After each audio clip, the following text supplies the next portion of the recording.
Besides Rose's plot armor tanking everything, it also grants her infinite Raven ammo. This terrible, dark text color.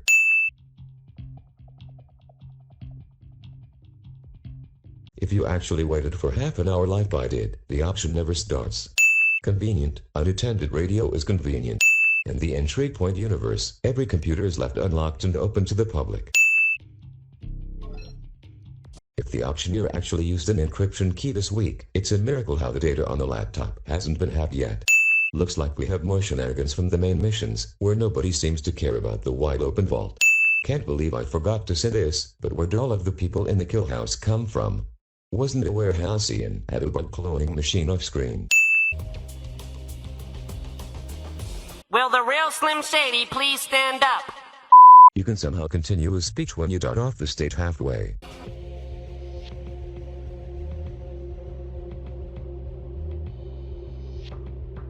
Geez, no wonder Whitehousean collapsed. They actually allowed operatives to no rush in a public place like this simulated art gallery, resulting in difficult cover-ups. This was proven in the option when our cover could be blown if we take out too many people. Also, Halcyon thought that guards do not get suspicious with recently emptied display cases or opened, empty crates. The crowbar is probably the most useless item in this game. Aside from opening doors in the black side and in this mission, to open crates quicker, it has no other use. Camera guard is gone, but the guards won't seem to care about it. Shishato got so inspired by Metal Gear Solid, he decided to implement Genome Soldier Vision in the NPCs.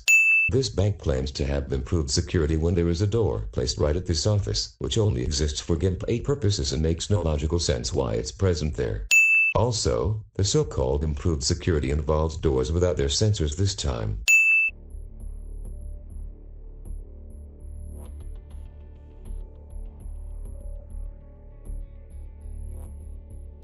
Jackdaw pulls off a Captain Obvious. Here is another safe that's hidden behind a painting cliche. Jackdaw doesn't require you to disable the alarm before going out, even though it got reset. This means the alarm would sound off shortly after you escape, and plot-wise, would defeat the entire purpose of this mission since the guards would have discovered suspicious activity. In case you confuse her with Jade from Notoriety. Broadcasting your message on a screen, with no cameras or live voice recorders anywhere to make sure your blackmail victims aren't doing something fishy, is surely going to raise some eyebrows. I mean, you could say that those devices are hidden somewhere, but the game doesn't confirm it.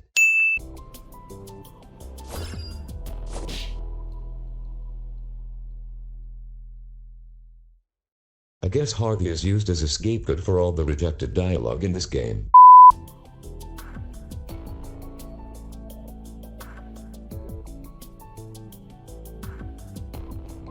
Funny how Harvey says this when he later kills Dimitri, a family man. Hypocrisy is a sin, even if the dialogue wasn't canon. These guards get a gold star for ignoring open windows and not noticing the alarm which hasn't sound off. Looks like we are going to repeat more mistakes from the first cutscene of the game, where the PCs used Windows 10 in 2007, the time the freelance heists took place. Like almost every high security place and entry point, files with confidential info are randomly placed in this building, instead of in a single, secure room. And they also leave the server room PC on for our convenience.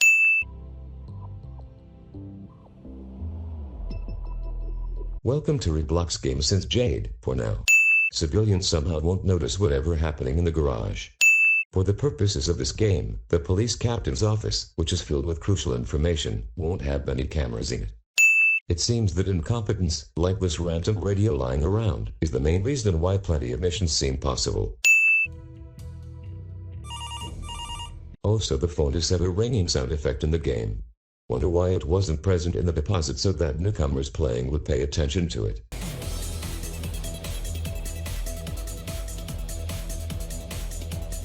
Answering the phone here only involves tapping a key and not speaking a single word, or hooking it up to someone. Also, for our convenience, it only rings when we are in the evidence room. This tedious weapon search. What's the point of blocking off the entrances when the SWAT are going to breach it shortly afterwards? Oh, I guess it's so that a name could be squeezed in to complement the task title. Jade, the so-called world-class sniper, doesn't prone or crouch while sniping.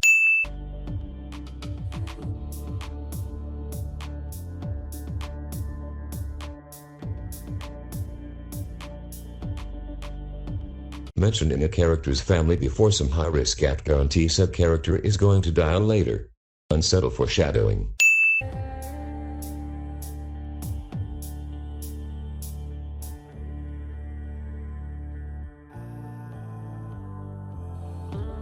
Yeah, except that you really can't run away from this heist. And now, we've come to everyone's favorite part of the expansion. Good luck if you are doing this on Legend difficulty, because this is probably the hardest loud mission in the entire game besides Black Dusk, and would put all of your loud skills to the test. Moving on.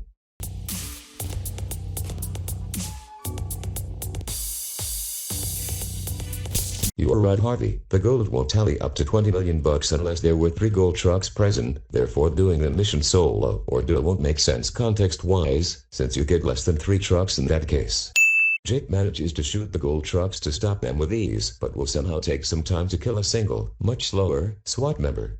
Also, for difficulty purposes, her sniper rifle won't do collateral kills. Also, there are SWAT vans in this game. Wonder why it wasn't deployed in a deposit in withdrawal. Also, it's nice of them that they didn't send their overpowered SWAT vans to the highway for an easier shot, where the criminals are at. Game says a massive screw you to all allowed players, as they force you to run across an open area with heavy SWAT assaults and heavy loot. This elevator closes and descends by itself without any buttons. This annoying door bug. Is that a riding off into the sunset cliche I'm seeing? Also, there's clearly no sunset skybox. Did you really have to pile all the gold to admire it? Harvey doesn't bring bags or a vehicle to transport the gold defensive somewhere. Thank you all for being a part of this expansion pack. Since you guys have nothing else to contribute and don't reappear in the main plot by any means, it is time for all of you to be killed off. I see that Ren had an influence in this scene, as both characters bring unsuppressed guns for murder. How do you know who wins the fight that happens later? By looking at whose firearm is bigger. Jade and Dimitri have severely slow reaction time. You didn't warn them, you just blackmailed them to this heist and threatened to use lethal force if they ran. Keeping the gold for yourself was your primary objective after all. Good to see that the Boston for Blood is still running in Harvey, as he gives his victims some time to react instead of taking the shot right away.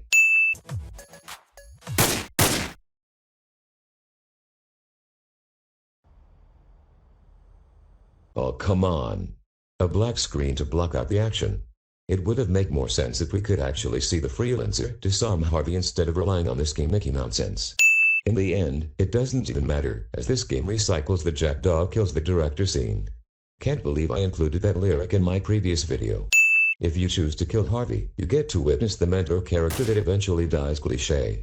If you spare Harvey, on the other hand, notice how the freelancer doesn't keep an eye on him to ensure he doesn't pull a fast one.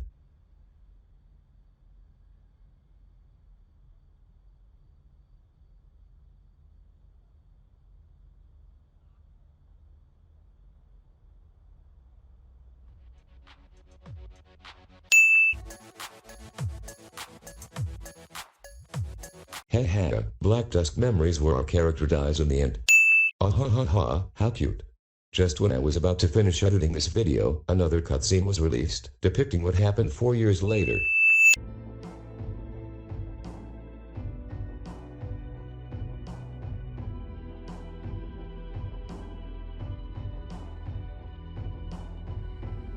Aw. Take that, Sparrow Simps. Nice prom-esque photos and all, but the gun should be pointed towards Ren or the director.